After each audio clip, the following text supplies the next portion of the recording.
I was born in a poor neighborhood in my city, Belo Horizonte, Brazil. I'm married, I'm Christian, and we are expecting a daughter, Aurora, who will be born in 3 months. I became the most voted federal congressman in Brazil, and I'm here to warn you about what's happening in my country. I apologize if I make any mistakes in my speech. I'm still learning English. The left returned to power in the presidencies of Brazil this year, but it has had the power of universities, media, and culture for decades. America is like a body, and its health is a tripod: patriotism, morality, and spirituality. If someone undermines these 3 areas, America will collapse from within. Stalin said this. They have known the secret for a long time and use all possible means to achieve their goal, the destruction of the family. But you may wonder, wouldn't that be too radical of an idea? Does anyone really want to do this? And after all, how would they do that? First, they destroy the sense of reality. There is no longer right and wrong, good or bad. Everything is relative. When they say that, why then say that man exists? Women, aren't they concrete concepts? Therefore, they must be abolished. Then they move on stage number 2, the destruction of identity. If you are nothing, then everything can be everything. Therefore, they will destroy your identity as a person. Young people no longer know what or who they are. They are carried away by any wind of doctrine and cling to what is fashionable. They tell you, dress like this, use this type of language, and finally, live like this. It is the generation most lacking in good references that has ever existed. After all, the left replaced Jesus with a Black Lives Matter activist and exchanged the cross, which represents injustice, against an innocent person for symbols that represent nothing other than selfishness of activism itself. By the way, the rainbow is not yours, but ours. Read the Bible and you'll find out.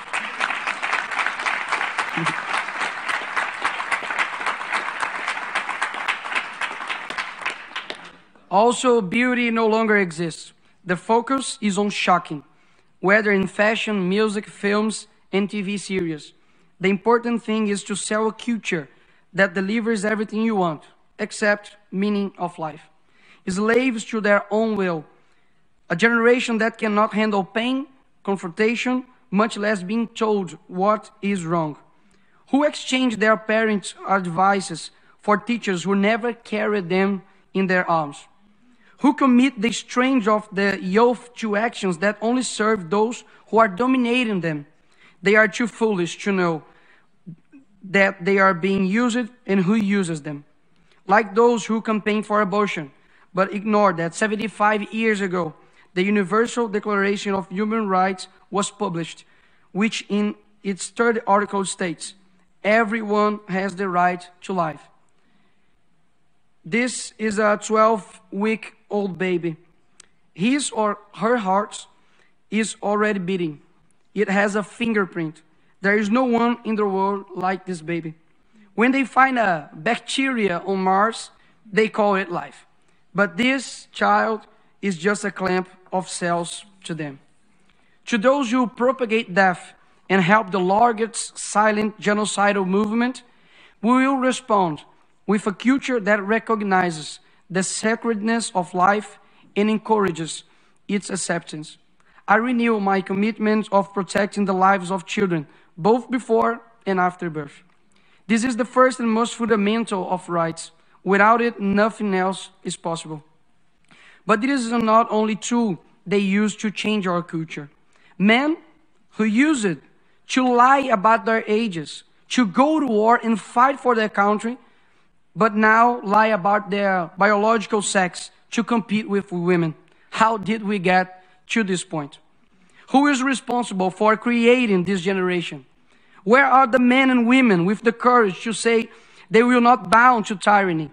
Are we watching the world collapse in front of our eyes and we are just going to watch it? No. We ain't nobody's slaves. Our freedom was achieved with a lot of sweat and blood.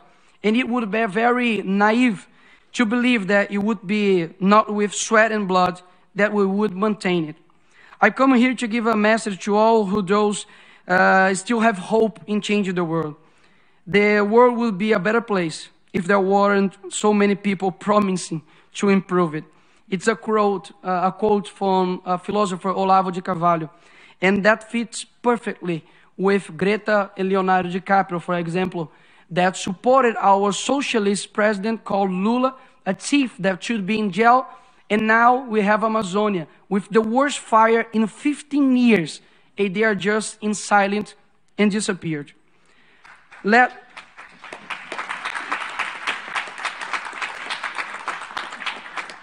us first be the change.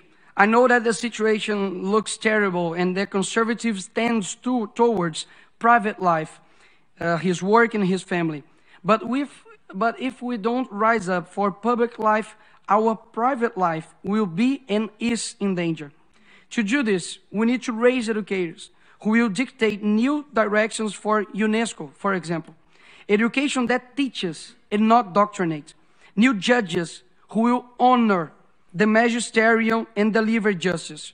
And not like some of Brazil's Supreme Court who have betrayed the Brazilian people and persecuted their political opponents. New teachers who will use the classroom to train students and not activists.